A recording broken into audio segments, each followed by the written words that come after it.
बिहार में साल विधानसभा के चुनाव हैं और विधानसभा के चुनाव से पहले सीट शेयरिंग को लेकर कहीं ना कहीं नीतीश कुमार चिंतित हैं। नीतीश कुमार के लिए अब वो पुराने दिनों वाली याद फिर से ताजा होती नजर आ रही है, क्योंकि उन्होंने सोचा कि लोकसभा चुनाव में यदि वो एनडीए के साथ रहेंगे बेहतर नतीजे मिलेंगे। बेहतर नतीजे मिले भी, 12 लोकसभा सीटों पर उनकी पार्टी ने बिहार में जीत दर्ज की। लेकिन अब विधानसभा चुनाव आते आते बीजेपी ने पूरी तरीके से जाल में फंसा लिया है नीतीश कुमार। नीतीश कुमार को लेकर के अभी तक चुनाव लड़ने पर सहमति भारतीय जनता पार्टी की, यानी कि मुख्यमंत्री का चेहरा बनाकर उन्हें चुनाव लड़ने की सहमति दिखाई नहीं दे रही है। नीतीश कुमार भी ये इंतजार में बैठे हैं, प्रधानमंत्री नरेंद्र मोदी के साथ हाथ जोड़ते हुए नजर आए, उनके सामने गिड़गिड़ाते हुए नजर आए कि आप ऐलान कीजिए कि आखिरकार नीतीश कुमार ही बिहार में मुख्यमंत्री का चेहरा होंगे। लेकिन प्रधानमंत्री नरेंद्र मोदी ने कहा कि नो नीतीश बाबू, इस बार नया मुख्यमंत्री आएगा।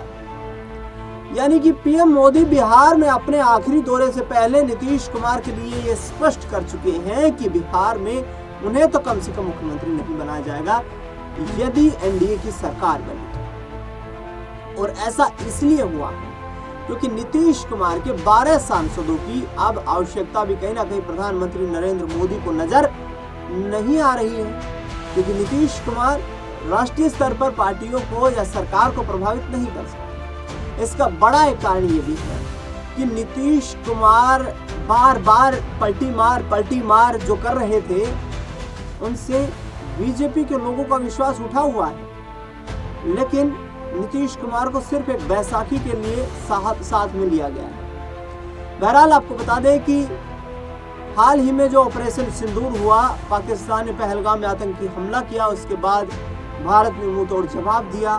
आतंकवाद को वैश्विक स्तर पर बेनकाब करने के लिए भारतीय डेलीगेशन वैश्विक स्तर पर अलग अलग देशों में गए। वहाँ पर जिस तरीके से पाकिस्तान को एक बेपर्दा किया गया आतंकवाद के उसके चेहरे के खिलाफ, उसको लेकर के अब एनसीपी शरद पवार की पार्टी की नेत्री और शरद पवार की बेटी सुप्रिया सुले ने एक बड़ा बयान दिया। सुप्रिया सुले ने कहा है कि विशेष सत्र संसद का बुलाने की कोई आवश्यकता नहीं है। विशेष सत्र बुलाकर के कहीं ना कहीं देश में जो ऑपरेशन सिंदूर चल रहा है, उस ऑपरेशन सिंदूर की यहाँ पर तौहीन दिखाई देगी। अब आप कहेंगे कि जी नीतीश कुमार का ऑपरेशन सिंदूर या एनसीपी शरद पवार से क्या मतलब है? कनेक्शन समझाने की कोशिश कर रहा हूं मैं, और समझने का प्रयास कीजिए साथियों, क्योंकि पिछली बार जब प्रधानमंत्री नरेंद्र मोदी और इसके साथ साथ शरद पवार की जो मीटिंग हुई थी, जो कि भारत के अखिल भारतीय मराठी महासम्मेलन में इन दोनों नेताओं ने शिरकत की थी, उस दौरान प्रधानमंत्री नरेंद्र मोदी और शरद पवार एक दूसरे के साथ काफी देर तक गुफ्तगू करते हुए नजर आए। पीएम मोदी सीनियर लीडर होने के नाते शरद पवार को कहते हुए नजर आए कि बैठिए हुजूर, पानी पिए। उनके गिलास में पानी भी डाला और उसके बाद दोनों के बीच राजनीतिक मंच पर एक अच्छी चर्चा हुई। जाहिर तौर पर वो एक सामाजिक कार्यक्रम था, लेकिन जब जो दो राजनेता आपस में मुलाकात कर रहे हैं तो राजनीतिक तौर पर तो बातें हुई। उसके बाद शरद पवार ने मुलाकात की अपने भतीजे अजित पवार से। उनके जन्म दिवस पर अजित पवार उनके फ्लैट पर भी आए, दिल्ली में उनसे मुलाकात हुई। और इसके बाद नीतीश कुमार के लिए मुश्किलें खड़ी करने का एक स्क्रिप्ट लिखा जाने लगा। दरअसल बता दें आपको कि वर्तमान में एनसीपी शरद पवार की पार्टी के पास 8 लोकसभा के सांसद हैं, नीतीश कुमार के पास 12 लोकसभा के सांसद हैं। यदि नीतीश कुमार अलग हो जाते हैं और शरद पवार एनडीए में शामिल हो जाते हैं तो केंद्र सरकार पर कोई प्रभाव नहीं पड़ेगा। दूसरी ओर 2026 में पश्चिम बंगाल में विधानसभा चुनाव है। पश्चिम बंगाल की मुख्यमंत्री ममता बनर्जी पहले से ही बीजेपी के खिलाफ बैठी है, तो उनका तो कोई केंद्र सरकार से लेना देना ही नहीं। यानी कि सत्ता की कुर्सी को ढुलमुल करने में ममता बनर्जी का कोई मतलब नहीं है। लेकिन नीतीश कुमार जो अपने आप को ये समझ रहे थे कि मैं बिहार में 12 सीटें जीत करके और मुख्यमंत्री का चेहरा फिर से बन जाऊंगा, वो रास्ता नीतीश कुमार के लिए बंद किया जा चुका है।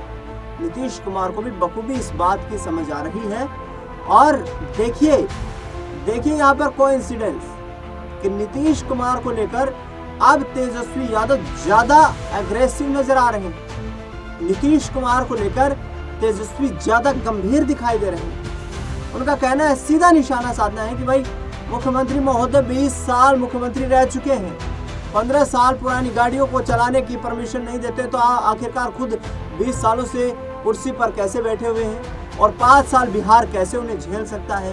पिछले 4-5 साल में उनकी जो बॉडी लैंग्वेज है वो भी इस तरीके की रही है कि कभी वो राष्ट्रगान के वक्त पर अपने सहकारी जो सचिव हैं उनसे बात करते हुए नजर आते हैं, कभी अधिकारी जो मिलने जाते हैं उनके सर पर गमला रख देते हैं, कभी विधान परिषद में राबड़ी देवी की तरफ इस तरीके के इशारे कर देते हैं, कभी विधानसभा में बैठकर इस तरीके के इशारे कर देते हैं। यानी कि सीधे तौर पर मानसिक तौर पर भी यहाँ पर देखा जाए तो नीतीश कुमार का संतुलन उतना स्टेबल मजबूत नजर नहीं आता जितना कि पहले वो सक्रिय दिखाई देते थे। और फिर प्रधानमंत्री नरेंद्र मोदी को निशाना बना रहा है विपक्ष, उनके साथ है नीतीश कुमार।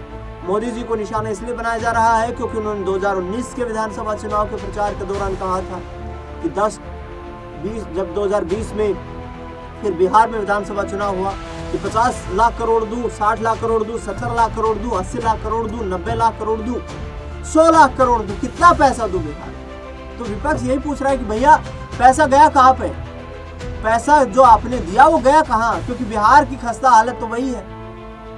इस पूरे मुद्दे को लेकर अब तेजस्वी यादव बीजेपी के नेताओं को निशाना बना रहे हैं। अशोक चौधरी, सम्राट चौधरी, विजय चौधरी या उन तमाम लोगों को निशाना बनाया जा रहा है जिसमें बड़े बड़े लोग शामिल हैं, जिसमें दिलीप जायसवाल का नाम भी शामिल है। ये बड़े बड़े जो बीजेपी के लोग हैं इनको तमाम टेंडर्स मिल रहे हैं और उस आधार पर इन्होंने बिहार को लूटना शुरू कर दिया। बिहार में बालू माफिया, बिहार में खनन माफिया, बिहार में शराब माफिया, बिहार में हर तरीके का माफिया, शिक्षा माफिया पनप रहा है और नीतीश कुमार सरकार जो है वो फटकार लगाकर सोती हुई नजर आ रही है। आखिरकार क्या वाकई में ऐसा है और नीतीश कुमार को यदि मुख्यमंत्री का फेस नहीं बनाया गया तो क्या वो इतनी हिम्मत करेंगे कि वो बीजेपी का साथ छोड़ दें?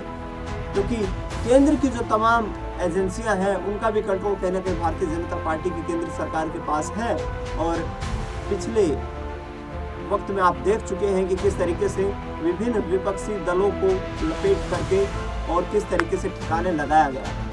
दरअसल बता दें आपको कि बिहार में आगे आने वाले वक्त में कहीं ना कहीं नीतीश कुमार की घटती लोकप्रियता उनके लिए भी एक चिंता का कारण है।